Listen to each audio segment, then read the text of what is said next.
네, 경제 현안을 보다 쉽게 풀어보는 경제 읽기 시간입니다. 오늘도 다양한 경제 이슈들 김대호 경제학 박사와 함께 짚어보겠습니다.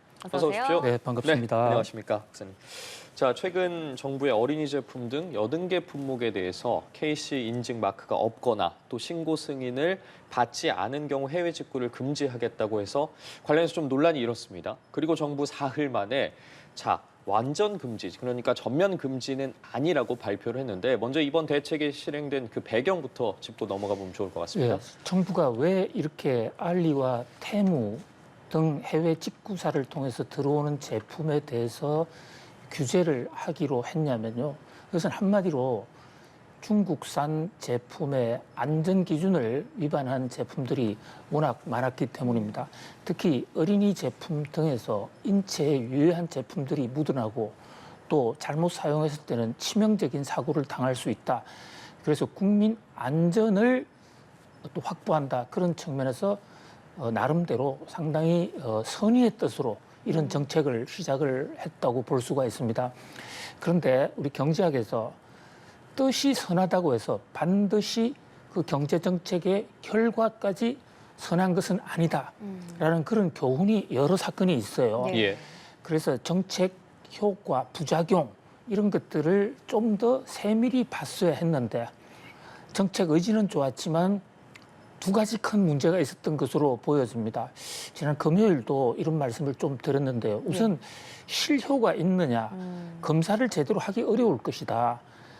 그 많은 제품, 지금 중국에서 들어오는 직구 제품의 숫자가 엄청납니다. 그런데 이게 더더군다나 더 지금 갈라지고 있어요. 왜냐하면 150불 이하가 되면 세금을 안 내기 때문에 소비자들도 똑같은 물건을 주문하더라도 쪼개기 해서 주문을 하거든요. 예. 그러니까 그 많은 물건을 현실적으로 감시 감독하기 어려울 것이다. 이렇게 전해드린 바가 있습니다. 네. 그런 면에서 실효성이 없다. 그다음에 두 번째는 소비자들의 권리를 침해한 게 아니냐.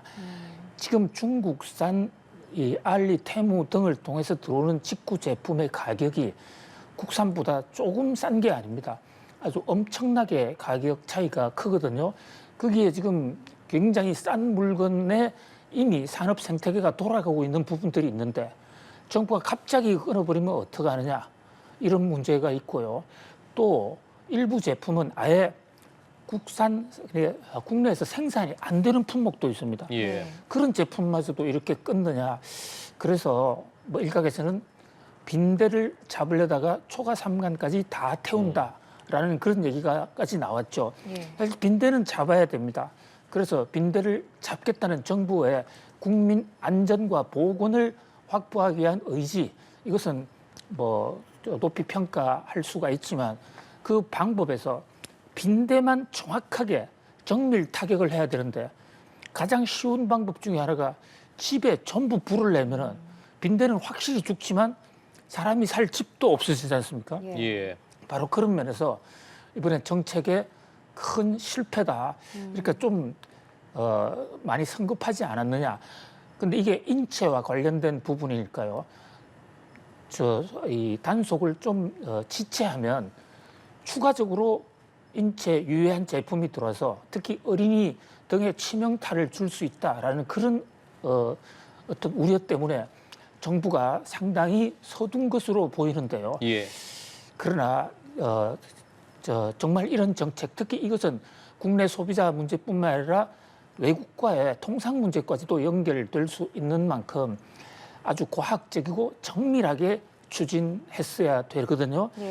그런데 현재 정부 스스로 관계자들도 지금 털어놓고 있지만 애당초 전 품목을 조사한다는 것도 현실적으로 불가능하고 잡아내는 것도 불가능하다. 그리고 그 법적 근거도 미약하다. 그래서 이제 앞으로는 문제가 있는 인체 유해한 것으로 드러나는 제품, 그 제품에 대해서만 입국 금지, 그러니까 수입 금지를 하겠다. 이제 이런 얘기인데 문제는 그 많은 제품을 다 공항 관세 당국 선에서 다 검사할 수가 없거든요. 예. 문제가 있다고 이제 정보가 있거나 어떤 우려가 있으면 지금도 샘플링 조사를 하고 있는데 그러니까 지금이나 앞으로 별로 달라질 게 없다. 그래서 정부가 참 뜻은 좋았지만 네. 어떤 너무 서두른 바람에 네. 행정력의 우왕좌왕 갈팡질팡하는 모습을 보여줬다. 그런 점에서 국민들의 걱정이 크고요. 국제적으로도 공신력이 지금 많이 떨어져 있습니다. 네, 그러니까 정책의 취지는 좋았지만 실효성에도 의문이 있고 또 소비자들의 반대가 거셌잖아요. 그 과도한 규제라는 비판 네. 때문에. 사실 근데 이번에 문제가 된 게 제품에서 뭐 발암물질, 유해물질 이런 게 나온 것 때문에 이런 정책이 실현이 될까 하고 나온 건데 KC 인증과 관련해서 정부가 이게 유일한 방법은 아니라고 했거든요. 그러면은 어떤 방법들을 저희가 찾아야지 좀 소비자들이 안심할 수 있는 걸까요? 그렇습니다. 그러니까 일단은 이 소비자들, 우리나라 소비자들의 인식 수준이 굉장히 높아져 있기 때문에요.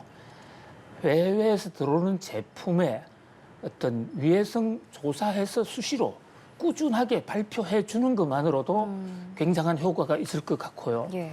또 하나는 이렇게 직구 제품을 들여오는 알리나 테무, 쉬인 같은 회사에 자기 의무를 부과해서 정말로 사람을 뭐 치명상을 줄 수 있는 이런 부분에 대해서는 단순히 무역 차원이 아니라 건강, 어떤 인체 관리 차원에서 의무를 부과하고 뭐 그래서 자율 규제하는 이런 방식보다 더 나아가서는 만약에 그런 의혹이 있다 그러면 조사 방법을 좀 과학화를 해서 샘플만으로도 조사하는 방법, 이런 다양한 방법이 필요하지 않을까 이런 생각을 해봅니다. 예, 어쨌든 뭐 이번에 소비자들의 반발도 그렇고 계속해서 뭐 중국계 이커머스의 고객 유입이 더 늘어날 거라는 그런 분위기들이 예측이 되고 있는데, 자, 얼마 전에 공정위 같은 경우에도 이 제품 판매나 아니면 이 유해 물질 뭐 관련해서 유통 차단을 위해서 알리테무와 또 자율 협약을 맺지 않았습니까? 이 부분에 있어서도 저희가 앞서 다뤄봤지만 강제성이 없단 말이에요. 과연 실효적인 효과가 있을까 하는 부분이 계속해서 의문점이 제기되고 있거든요. 그렇습니다. 이제 바로 그런 면에서 이런 이 알리나 테무 같은 해외 C커머스 회사들에 대해서 일정 부분 의무를 부과할 수 있고요. 신속하게 시정 조치할 수 있도록 그중에서 가장 뭐 유효한 대책 중에 하나가 현재 이런 외국인 이 알리 테무 같은 회사에 국내 대리인이 지정이 되어 있지 않습니다. 예. 그러니까 문제가 있다 하더라도 알리 테무 측에 전신으로 알려야 되는 그런 상황. 그러다 보니까 시간도 많이 걸리고 문제의 심각성이 잘 전달이 되지 않는데요. 국내 대리인을 통해서 바로 즉각 시정할 수 있는 조처. 그다음에 자율 협약을 지키지 않았을 때 거기에 알리 테무 같은 경우에도 영업 정지 또는 퇴출시킬 수 있는 이런 법적 근거를 빨리 마련하는 그게 국제법을 어긋나지 않는 범위 내에서 또 그다음에 우리나라의 가장 중요한 것은 우리나라의 안전 기준이 빨리 마련이 돼야 어떤 부품을 어떻게 쓰면 이것이 위반이다 아니다. 그러니까 이 KC라는 것은 코리아 서티피케이션인데 이것은 검증을 받는데 시간이 굉장히 많이 걸리거든요.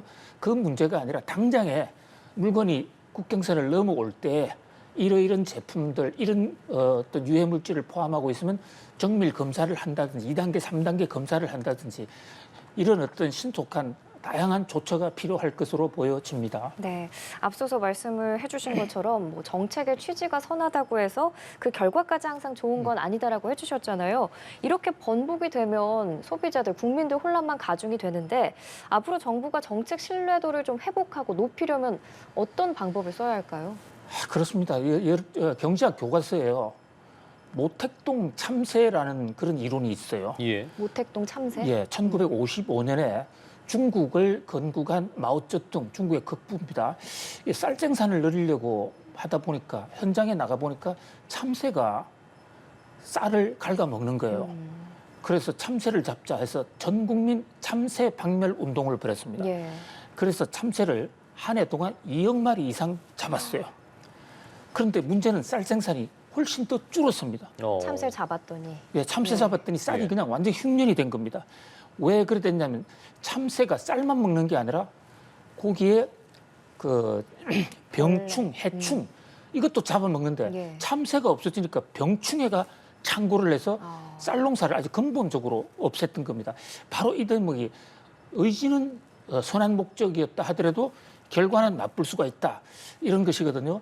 그래서 이런 어떤 이 신인도, 국제 공신력, 또 국민들로부터의 신인도를 얻기 위해서는 어떤 정책을 바꿀 때 현재 상황에 대한 충분한 설명을 국민들에게 하고 국민들로부터 의견을 수렴하는 그런 어떤 장치, 그다음에 거기에 대해서 부작용에 대해서도 국민 의견을 이런 부작용에 있으면 미리 신고를 하라든지 이런 예.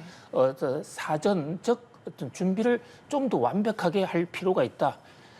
심지어 그 외국 업체에 대해서도 의견을 제시하게 해서 거기에 대해서 의견을 받아서 합리적으로 단계적으로 추진해가는 그런 방식이 정책 신뢰도를 높이는 중요한 수단이 아니겠는가 그런 생각을 해봅니다. 예. 예, 정말로 이제 혼란과 불신이 더 이상 커지지 않도록 좀 정부 측에서도 여러 방법이 필요할 것 같습니다. 자, 다음 주제 짚어보겠습니다. 앞서 박사님께서 이제 쌀 이야기 해주셨는데 쌀하고 이거 같이 먹으면 정말 맛있거든요. 저도 공교롭게 어제 라면 먹었는데 박사님 라면 좋아하십니까? 라면 저희들 어릴 때는요 라면을 예. 쌀을 못 먹어서 라면을 먹은 경우가 많기 때문에 라면에 대해서는 좀 트라우마가 있을 때가 있어요. 그러세요? 예. 라면 밥 먹고 싶은데 라면을 못 먹건 그런데 이제 세월이 지나면서 그 향수도 있고 요즘 라면의 질이 굉장히 좋아졌어요. 예. 그래서 요즘은 라면이 한국 경제에서 효자 상품으로 특히 수출도 폭발적으로 늘어나고 있다. 맞습니다. 그래서 정말 반가운 소식이죠. 라면이 K푸드의 선두주자로서 지금 세계를 뚫고 있습니다. 예, 말씀해주신 것처럼 라면 수출액이 월간 기준 1억 달러를 돌파했는데 이게 처음 있는 일이라고 하더라고요. 지난해와 비교했을 때 좀 어느 정도나 성장을 한 겁니까? 아주 폭발적으로 늘어나고 있습니다. 46% 성장했는데요. 지난해도 이렇게 성장을 했기 때문에 이런 속도라면은 뭐 제곱의 제곱으로 굉장히 빠른 속도로 성장을 할 수 있을 것으로 보입니다. 한국 음식이 그동안에는 대부분 외국에 나간 한국 음식이 해외에 있는 우리 동포들이 많이 소비해 줌으로 인해서 수출이 많이 늘었거든요. 예. 그런데 라면은 초기에 우리 동포들도 많이 들었습니다만 지금은 전 세계인이 아주 폭발적으로 수요를 한다. 그런 면에서 명실상부한 효자 상품이 됐어요. 예. 두 가지 비결이 있는 것으로 보입니다. 하나는 이 불닭 볶음면이라고 해서 아주 그 극한 매운맛에 도전하는 어떤 이런 새로운 맛을 창조한 그다음에 두 번째는 이 K 뮤직 우리 그 BTS, 지민 같은 이런 스타들이 예. 이 한국 라면을 먹으면서 사이트에 많이 올리고 아. 했거든요. 예. 그리고 K 그 어떤 문화, K 칼초와 덩달아서 같이 늘어났다. 그런 거를 볼 때 산업은 결국 한 산업만의 발전도 중요하지만 국가가 통째로 문화, 체육 또 이런 지식 이런 것이 같이 가는 게 굉장히 중요하다는 것을 다시 한번 보여준 어떤 전환기적 사건이다 이렇게 볼 수도 있겠습니다. 네, 불닭볶음면 이런 상품들이 해외에서 굉장한 인기를 끌고 있는 건데 지금 같은 분위기가 이어지려면 어떤 노력을 좀 저희가 더 해야 할까요? 그러니까 이어지는 것은 결국은 상품에 대한 품질 또 상품의 해외 소비자들이 한번 먹어보고 다시 찾을 수 있는 BTS 지민이 먹으니까 따라 먹었지만은 먹어보니까 진짜 괜찮다. 이랬을 때 간혹 라면에서 유럽 같은 데서는 어떤 위생의 문제 또는 건강의 문제 이런 것 때문에 수입 금지당하는 적도 있었거든요. 그 위생 관리가 첫 번째고 그 다음에 라면을 통해서도 아주 고가의 영양가를 섭취할 수 있다. 아울러 세계적인 맛, 또 글로벌 스탠다드 맛의 연속 뭐 이런 것을 이런 것이 당면한 과제가 아니겠느냐 이런 생각을 해 봅니다. 예, 라면 인기가 아주 이렇게 고공행진하고 있는 건 정말 반가운 소식이긴 한데 그런데 저희도 앞서 계속해서 다루고 있는데 이 가공식품 물가에 대한 국민들의 정말 걱정과 우려가 크거든요. 이 부분에 대해서는 좀 어떻게 해소가 좀 돼야 될 텐데 어떻게 보겠어요? 그렇습니다. 국민들은 라면에 대해서 이렇게 전폭적인 사랑을 보내줬고 특히 해외 나가서도 저도 해외 유학 생활을 할 때 외국인들과 라면을 먹으면서 한국 라면을 먹어보라. 사실 이 라면은 특정 한 나라의 제품은 아니에요. 일본이 개발했다고 그러지만 그 라면의 라면이라는 원조는 중국이 개발했고 또 대만 사람, 그다음에 이것을 글로벌 라면으로 만든 것은 한국이거든요. 예. 국적은 한국, 일본, 대만 3국의 합작품이라고 부르는데 그중에서 한국 라면이 유독 세계적으로 많이 폭발적으로 늘어났다. 이렇게 볼 수가 있습니다. 그런데 그렇게 장사를 잘하면서도 국내 라면 가격을 좀 너무 높이 바른 것이 아닌가. 라면, 우리 물가가 올라갈 때 라면이 제일 먼저 가격을 올렸거든요. 예. 네. 그런 면에서 국민들과 같이 함께 나아가자. 함께 나아가면 더 오래 간다. 그래서 특히 라면이 이렇게 지금 단기 순이익이 굉장히 늘어나고 있는데 이럴 때 좀 수출 확대 기념으로 단돈 1원이라도 가격을 좀 떨어뜨려주면 어떨까? 예. 이런 생각을 해봅니다. 네, 알겠습니다. 오늘 경제일기 김대호 경제학 박사 함께했습니다. 고맙습니다. 고맙습니다. 감사합니다.